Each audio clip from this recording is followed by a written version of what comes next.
तो गुड्स से related transactions, goods से रिलेटेड ट्रांजैक्शन होते हैं जैसे गुड्स परचेज करना, सेल लिखना नहीं है, सेल करना, परचेज रिटर्न, सेल्स रिटर्न। अभी तक आपने यही देखा है। हम जानते हैं गुड्स अगर आता है, क्यों आता है? परचेज करने से आता है और सेल्स रिटर्न से आता है, तो हम डेबिट कर देते हैं। गुड्स जाता है या तो सेल से जाता है या फिर परचेज रिटर्न से जाता है, तो हम सेल को क्रेडिट कर देते हैं या परचेज रिटर्न को। लेकिन इसके अलावा भी बहुत सारे ट्रांजैक्शन है जिसमें हमारे पास से गुड्स जाता है, जैसे goods given as a charity, goods distributed as a free sample, goods withdrawn by the proprietor for personal use, goods used as an assets, और goods distributed as a free sample. पता नहीं बोला है नहीं बोला मैंने। तो इन सब रीजन से हमारे पास से गुड्स जाता है, तो इन सब को हमें परचेज में से माइनस करना होता है। रूल ये है, इसको हम परचेज में से माइनस करते हैं। अब परचेज अकाउंट में प्लस माइनस तो होता नहीं है, अकाउंट में तो डेबिट क्रेडिट होता है। तो परचेज का कौन सा बैलेंस होता है, डेबिट का क्रेडिट? डेबिट, खर्चा है भाई। परचेज एक्सपेंस है और एक्सपेंस का डेबिट बैलेंस होता है। तो अगर परचेज में से माइनस करना है, परचेज को कम करना है, तो परचेज को हम क्या करेंगे? Credit. Rule of debit credit, modern approach. Expense को कम करना है तो एक्सपेंस को क्रेडिट करते हैं, क्योंकि एक्सपेंस का डेबिट बैलेंस होता है। तो इसीलिए अगर हमने गुड्स चैरिटी में दे दिया, एडवर्ट सैंपल में डिस्ट्रीब्यूट कर दिया, घर ले गए, आग लग गई, चोरी हो गया, एज ए असेट्स यूज कर लिया, तो किसी भी रीजन से अगर हमारे पास से गुड्स जा रहा है तो हमें उसे परचेज में से माइनस करना है, यानी इन सब केसेस में हमें परचेज अकाउंट क्रेडिट करना है। बस सोचने वाली बात है कि डेबिट क्या होगा, ठीक है? तो हेडिंग डालो, transaction related to goods, transactions related to goods. इन सबको हम कैसे रिकॉर्ड करेंगे? Transactions related to goods.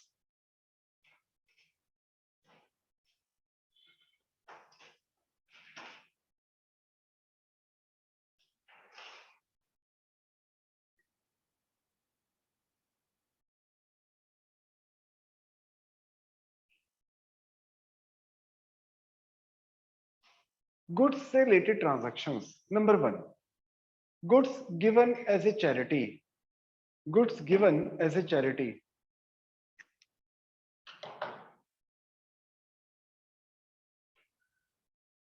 Goods जो है हमने एज ए चैरिटी डिस्ट्रीब्यूट कर दिया।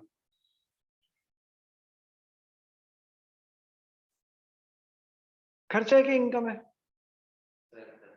खर्चे को क्या करते हैं? डेबिट। तो लिखो charity debit to purchase, charity debit to purchase.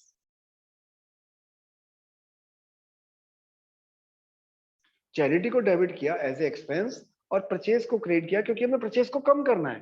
वैसे क्यों कम करना है बाद में सीखिए, कि जब हम फाइनेंशियल स्टेटमेंट पढ़ेंगे तो हमें समझ में आ जाएगा। अभी बस इतना समझ लो कि हमें परचेज में से माइनस करना है, इसलिए परचेज को क्रेडिट कर रहे हैं। Second, goods given, goods distributed as a free sample, goods distributed as a free sample.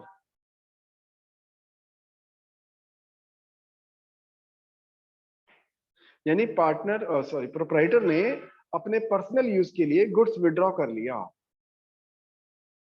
O sorry, हमने goods as a sample distribute कर दिया। सॉरी मेरे ध्यान का, इसका क्या मतलब है? नहीं, goods distributed as a free sample, सुना है कभी सैंपल में गुड्स बांट देना? मतलब आपने ट्रायल ट्रायल के लिए दे दिया, क्यों? बार बार खरीदेंगे। तो असल में उन्हें कोई नया प्रोडक्ट लॉन्च किया है, अब लोगों को अवेयर करना है, तो कैसे करेंगे भाई? हम किसी को, वो कोई हमारा प्रोडक्ट क्यों खरीदेगा, कोई रिस्क लेगा? वो पहले वाला प्रोडक्ट ही खरीदेगा। हम लोगों को पहले फ्री में बांट देते हैं। जैसे शैम्पू का मैं देखता हूँ अक्सर ना, न्यूज़पेपर में शैम्पू का एक पाउच सा आ जाता है, सैशे आ जाता है कि एक बार यूज करके देख लो। एक बार यूज करके देखोगे, अच्छा लगेगा तो आप बड़ा भी खरीद लोगे। तो वो क्या है, एक तरीके से एडवर्टीजमेंट। वो एक तरह से एडवर्टीजमेंट है। और एडवर्टीजमेंट हमारा खर्चा है कि इनकम है? खर्चा है, खर्चे को डेबिट करते हैं। तो लिखो advertisement debit to purchase account, advertisement debit to purchase account, advertisement debit to purchase account.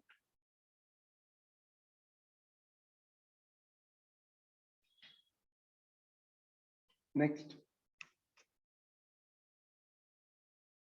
Goods withdrawn by proprietor for personal use, गुड्स withdrawn by proprietor for personal use।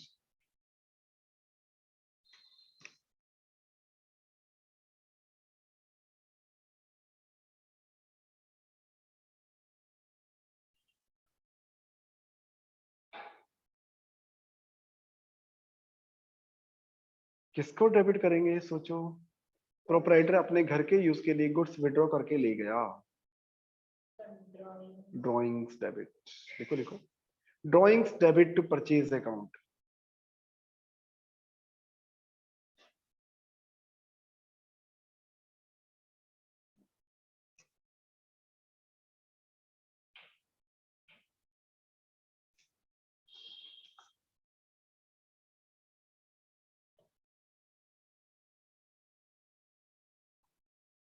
Next,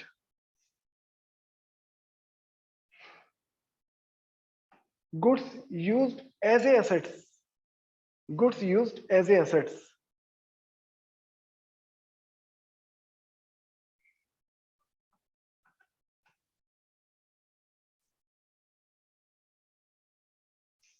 मतलब समझाया?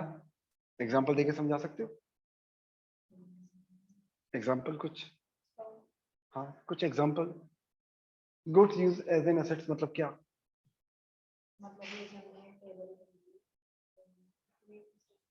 वो बिल्कुल उल्टा। और टेबल जो खरीदी, अब मैं जो खरीदूंगा टेबल अब यूज करने के लिए खरीदूंगा, बेचने के लिए थोड़ा खरीदता हूँ मैं। तो यूज ही करने के लिए खरीदता हूँ मैं, क्यों बेचने के लिए खरीदूंगा? मेरा बिजनेस थोड़ा ना है, मेरा पढ़ाना बिजनेस। बेचने के लिए खरीदी थी, यानी मेरा फर्नीचर का शोरूम था और मान लो मैंने टेबल बेचने के लिए ही खरीदी थी, लेकिन बाद में मैंने सोचा भाई ऑफिस में यूज कर लेते हैं इस टेबल को। आप समझ में आ रही बात? पहले तो हमने गुड्स परचेज तो किया था एज ए गुड्स, बेचने के लिए, क्योंकि गुड्स होता है जो बेचने के लिए होता है। लेकिन बाद में अपना डिसीजन चेंज किया, थोड़ा सा गुड्स हमने अपने ऑफिस में रख लिया, एज ए फर्नीचर यूज करना शुरू कर दिया। हो सकता है ना ऐसा? तो एंट्री लिखो, furniture sorry assets account debit to purchase. वो असेट्स कुछ भी हो सकती है, वो तो एग्जांपल में फर्नीचर था। Assets account debit to purchase, assets बढ़ रही है ना हमारी, तो असेट्स का बढ़ाना हो तो असेट्स को डेबिट करते हैं, rule of debit credit. Assets को इंक्रीज करना है तो असेट्स को डेबिट करेंगे, assets debit to purchase account. Next, goods lost by fire, ये मोस्ट इंपॉर्टेंट है। गुड्स लॉस्ट बाय फायर और थेफ्ट, मतलब डैमेज हो गया गुड्स किसी भी रीजन से। गुड्स लॉस्ट बाय फायर और या थेफ्ट, चोरी हो गया, आग लग गई, बाढ़ में खराब आ गया, बाढ़ में खराबी हो गई, ऑब्सोलीट हो गया, बेकार हो गया, किसी काम का नहीं लगा, मतलब किसी रीजन से एक्सीडेंटल खराब हो गया, कुछ भी रीजन है, तो प्रॉफिट है कि लॉस है? लॉस को डेबिट करते हैं। तो लिखो loss by fire debit to purchase account, loss by fire debit to purchase account,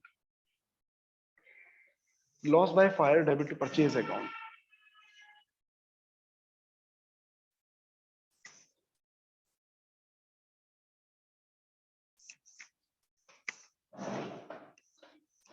लेकिन इसमें एग्जांपल देखिए समझाना पड़ेगा।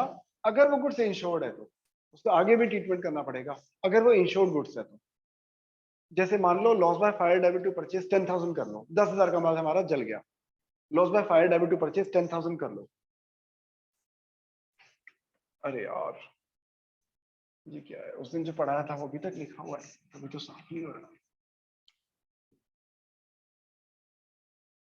आज मैंने कुछ भी नहीं लिखा बोर्ड पे, सबको बैठ के पढ़ाया। आज मन नहीं कर रहा था लिखने का ही। तो loss by fire debit to purchase,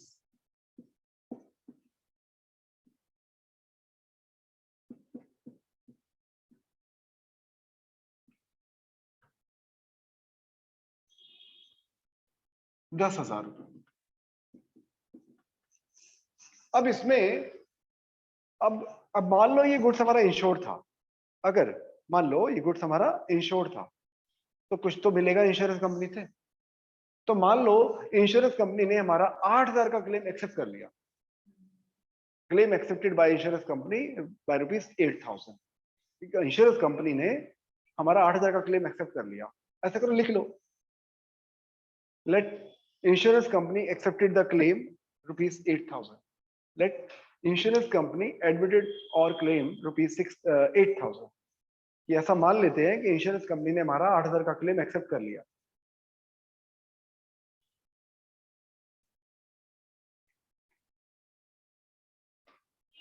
तो इंश्योरेंस कंपनी से हमने पैसे लेने हैं कि हमने देने हैं? जिससे पैसे लेने होते हैं उसको हम क्या करते हैं, debit. Debit if amount receivable from any person in future, from. भाई हमने इंश्योरेंस कंपनी से पैसे लेने हैं, हम उसको डेबिट करके अपना डेटर बना लेंगे। तो एंट्री लिखो, इंश्योरेंस कंपनी डेबिट, ये पर्सनल अकाउंट है ध्यान रखना, insurance company debit to loss by fire 8,000। Insurance company debit to loss by fire 8,000।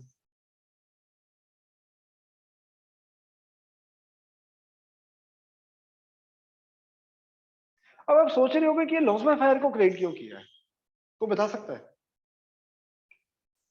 भाई इंश्योरेंस कंपनी को तो मैंने डेबिट करके अपना डेटर बना लिया, ठीक है, पर ये लॉस बाय फायर को क्रेडिट क्यों किया है? क्योंकि मेरा लॉस रिकवर हो गया। भाई मेरा 10,000 का माल अगर जला, 8,000 रुपये तो मिल रहे हैं ना इंश्योरेंस कंपनी से, तो मेरे को मेरा लॉस कम हो गया ना 8,000 से। अब loss, rule of debit credit modern approach, loss का कौन सा बैलेंस होता है, डेबिट बैलेंस। कम करने के लिए क्या कर दिया, क्रेडिट कर दिया। अभी भी कितना लॉस रह गया, 2,000। तो उसके लिए एंट्री हो जाएगी profit and loss account debit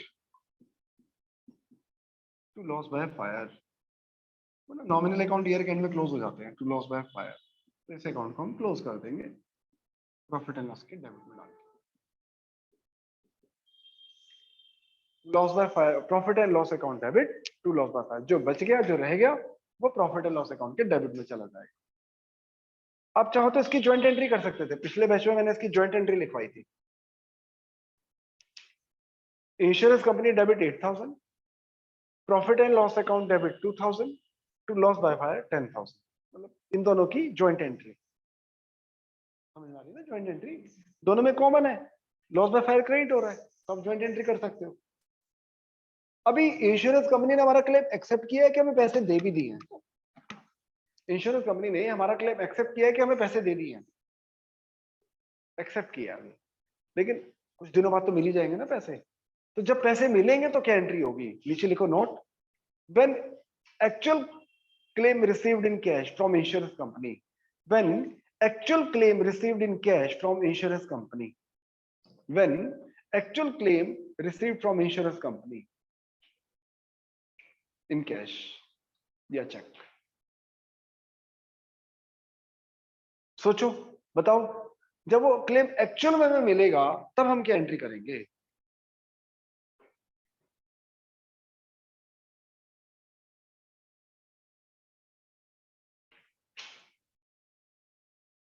पैसा आ रहा है कि जा रहा है, आ रहा है तो डेबिट करो, cash oblique bank account debit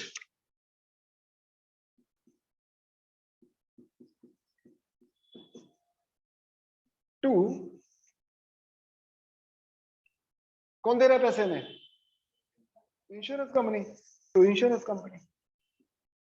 insurance company को क्रेडिट करके उसका अकाउंट क्लोज कर देंगे। भाई पहले डेबिट करके डेटर बनाया था, अब क्रेडिट करके उसका अकाउंट क्लोज कर देंगे, पैसे मिल गए 8,000।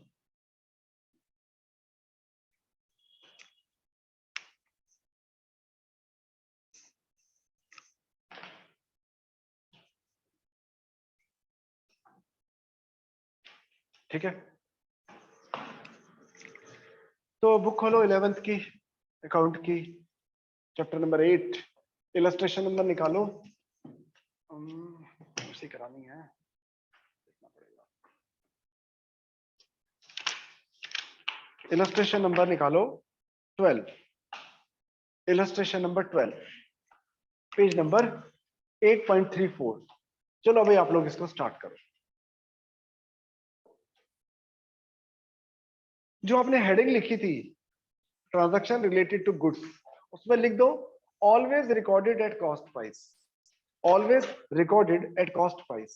ऊपर हेडिंग में जो आपने लिखा था ना ट्रांजैक्शन रिलेटेड टू गुड्स, उसमें ब्रैकेट में लिख दो स्टैंडिंग इंस्ट्रक्शन है always recorded at cost price, यानी हमेशा कॉस्ट प्राइस पे रिकॉर्ड करेंगे। अगर कहीं आपको सेल वैल्यू भी दी है तो उसे इग्नोर कर देना।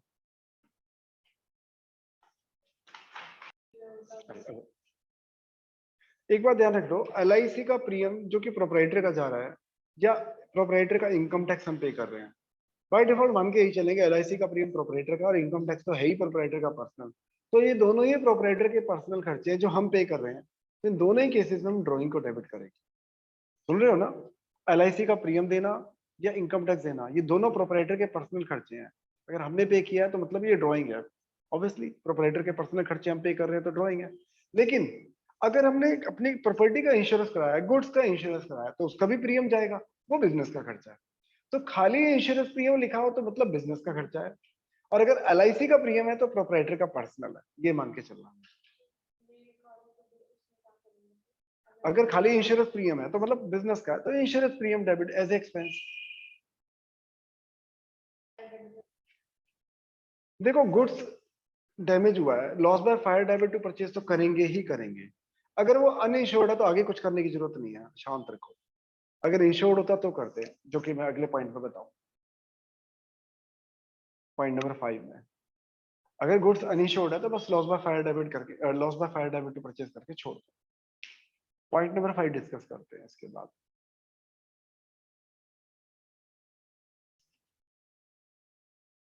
Illustration 12 question number 5, point number 5। Goods costing rupees 1000 damaged by fire. An insurance company accepted claim of rupees 800 and check is received from insurance company. Book में थोड़ा अलग तरीके से किया, मैं थोड़ा अलग तरीके से कर रहा हूँ, दोनों ही सही है। मुझे लगता है ये थोड़ा सही है, तो इसलिए इसको इस तरीके से करा रहा हूं मैं। देखो 1000 रुपए का गुड्स डैमेज हुआ है, लॉस बाय फायर। पहली एंट्री तो करनी ही करनी है, loss by fire debit to purchase 1000। Loss by fire debit to purchase 1000, ये तो हमें करना ही करना है, कर दो। Loss by fire debit to purchase 1000।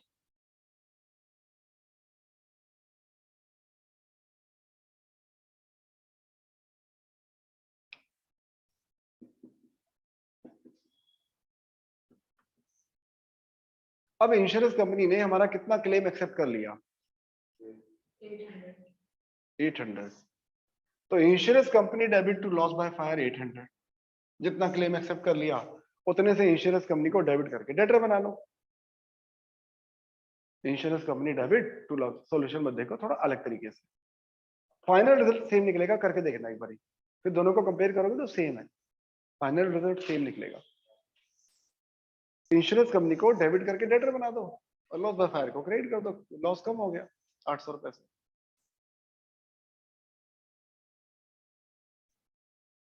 अब फाइनल लॉस कितने का है इसमें? फाइनल लॉस 200 रुपए का।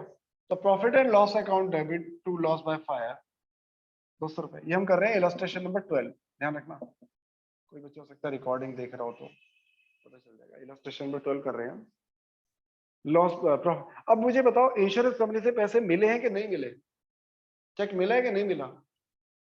मिला है, ध्यान से देख। मिल गया, अच्छा मिला, अच्छा यही बोला है। तो मिला है तो ये एंट्री करना, नहीं मिला तो ये एंट्री छोड़ दो, बस ये एंट्री करके छोड़ दो। पर क्योंकि क्वेश्चन में क्लियरली मेंशन है कि हमें वो चेक मिल गया, तो ठीक है, bank account debit to insurance company 800 रुपए, 800 रुपए का चेक मिल गया।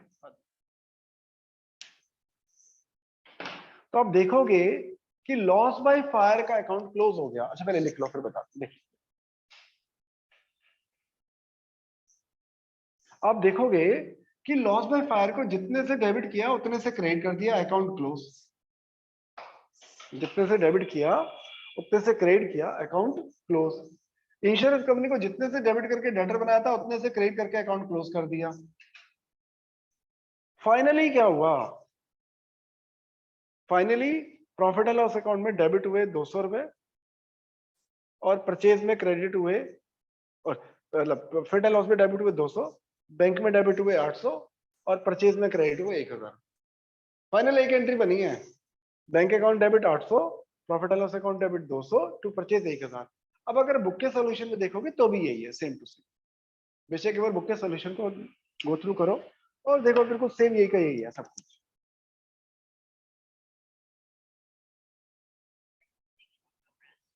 तो चलो इलस्ट्रेशन नंबर देखो 13।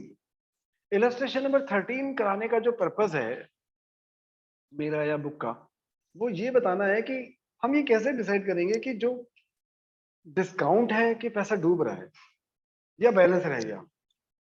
जैसे मान लो मैंने समीक्षा से 10,000 रुपए लेने हैं। समीक्षा से कितने रुपए लेने हैं? 10,000।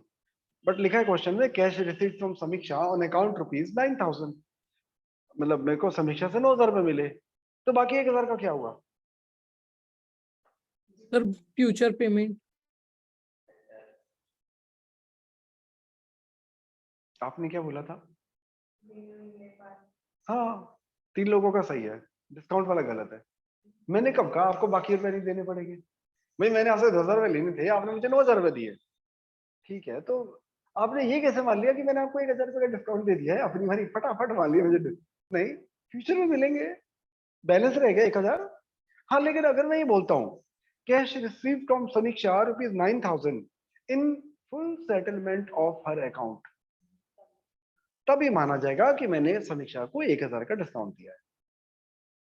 अच्छा, बैड डेट्स कब मानेंगे कि मेरे पैसे डूब गए 1,000, अब तो देगी ही नहीं समीक्षा? ये कब मानेंगे? जब लिखा होगा समीक्षा or to us rupees 10,000 and declare bankrupt या declare insolvent and receive 9,000 from his official receiver in full and final dividend, कि समीक्षा जिससे मैंने 10,000 रुपए लेने थे वो इंसॉल्वेंट हो गई और उसके ऑफिशियल रिसीवर से फुल एंड फाइनल डिविडेंड 9,000 रुपए मिले, तो बाकी 1,000 रुपए डूब गए। ठीक है, तो इसी पर्पस को लेके इलस्ट्रेशन नंबर 13 है। कुछ गुड्स के ट्रांजैक्शन है और बाकी यही डिस्काउंट के ट्रांजैक्शन है। तो आप लोग स्टार्ट करो और फिर मुझसे पूछो। Illustration number 13।